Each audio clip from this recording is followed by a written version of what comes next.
कि मैं सेटअप पे आऊँ उससे पहले एक चीज़ मैं कहूँगा कि मैं ये थोड़ा सा यूएस मार्केट में आजकल एक डिबेट चल रही है कि क्या अब रेट कट प्राइस्ड इन है और क्या जिस दिन रेट कट होगा उस दिन मार्केट एक्चुअली क्या गिरेगा।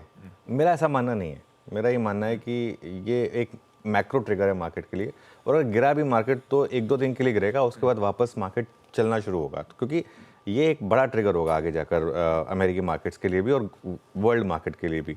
और जिस जिस तरीके की आपने ऑलरेडी एफआई की बाइंग देखनी शुरू कर दी है इंडियन मार्केट में, वो ऑलरेडी इस चीज़ का प्रीकर्सर है कि लोगों ने थोड़ा सा ऑलरेडी एलोकेशन करने शुरू कर दिए हैं थोड़ी सी रिस्की मार्केट्स में, इमर्जिंग मार्केट्स में। तो वो एक चीज़ है। मुझे लग रहा है कि ये जो एफआई का इन्फ्लो है ये एक फ्लैश इन द पैन नहीं है, ये मार्केट को सपोर्ट करेगा आगे जाकर। तो इसके लिए सेटअप में आजकल मैं ये नंबर खास तौर से देखता हूँ कि एफआईएस ने क्या किया। कल भी अगर आप देखें तो कल भी एफआईएस की बाइंग है कैश मार्केट में।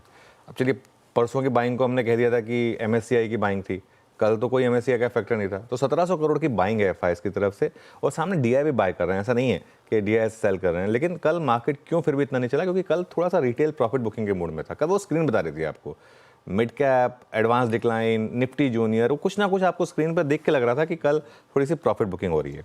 तो ये था कल।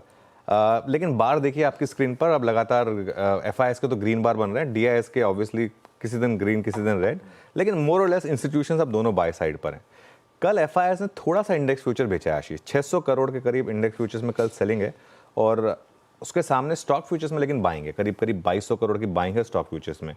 विद इन इंडेक्स फ्यूचर्स कल एक बहुत इंटरेस्टिंग चीज़ हुई। बहुत टाइम के बाद बैंक निफ्टी में बाइंग थी 250 करोड़ की, और निफ्टी फ्यूचर्स में सेलिंग थी करीब करीब 840 करोड़ की।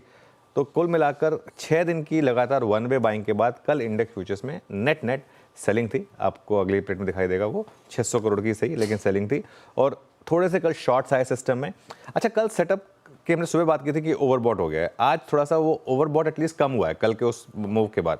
अब देखिए लॉन्ग शॉर्ट देखिए, कल 9600 लॉन्ग जुड़े, लेकिन शॉर्ट ज़्यादा जुड़े, करीब करीब 19000 शॉर्ट जुड़े, और वो जो लॉन्ग शॉर्ट का परसेंटेज 72% पहुँच गया था। 2,43,000 कॉन्ट्रैक्ट लॉन्ग पहुँच गए थे हम। थोड़ा कम हुआ है, वो बहुत ज़्यादा तो कम नहीं हुआ लेकिन थोड़ा कम हुआ। 72% से हम 70% पर आ गए हैं लॉन्ग पोजीशंस में, और 2,43,000 से 2,33,000 पर आ गए हैं। इवन इंडेक्स ऑप्शंस का भी अगर आप आंकड़ा देखेंगे तो कल सिस्टम में थोड़ी सी कॉल सेलिंग हुई है। कॉल बाइंग 1.58 है, लेकिन कॉल शॉर्टिंग 2.32 लाख है उसके सामने। तो ये भी आपको बता रहा है कि थोड़ा सा मार्केट में कल एटलीस्ट हायर लेवल पर हेजेस आ गए, या जो मर्जी कह लीजिए आप उसको। इवन इंडिया विक्स कल भागा, करीब करीब 5% इंडिया विक्स भागा, 14.08 पर आया। कल एक और चीज़ मैंने कही थी कि 1.41 के पुट कॉल रेशियो पे मैं फ्रेश बाइंग नहीं कह सकता। अब वो कल पुट कॉल रेशियो भी थोड़ा कूल ऑफ हुआ है, 1.18 पर आया। आज अगर मार्केट आपको थोड़ी डिप दे दे, किसी भी कारण से दे दे अगर, तो वो मेरे ख्याल से फिर शायद एक फ्रेश, अगर आपने मिस कर दी प्रीवियस रैली तो एक मौका दे शायद एंट्री करने का। तो सेटअप जो है आज बेटर है, कल से बेटर है। कल कंप्लीटली ओवरबॉट थी मार्केट, आज एटलीस्ट उतनी ओवरबॉट नहीं है। तो वैसे भी देखिए कल किसी ने कुछ मिस नहीं किया होगा। अगर आपने कल मार्केट में कुछ खास नहीं किया तो ऐसा नहीं लगा होगा आपको by the end of the day कि मैंने कुछ मिस कर दिया। आज देखते हैं मार्केट फिर आपको एंट्री अपॉर्चुनिटी दे रहा है या नहीं। कल तो मार्केट ने नहीं दी एंट्री अपॉर्चुनिटी, आज देखते हैं कि मार्केट देगा या नहीं एंट्री अपॉर्चुनिटी। नहीं, ठीक है।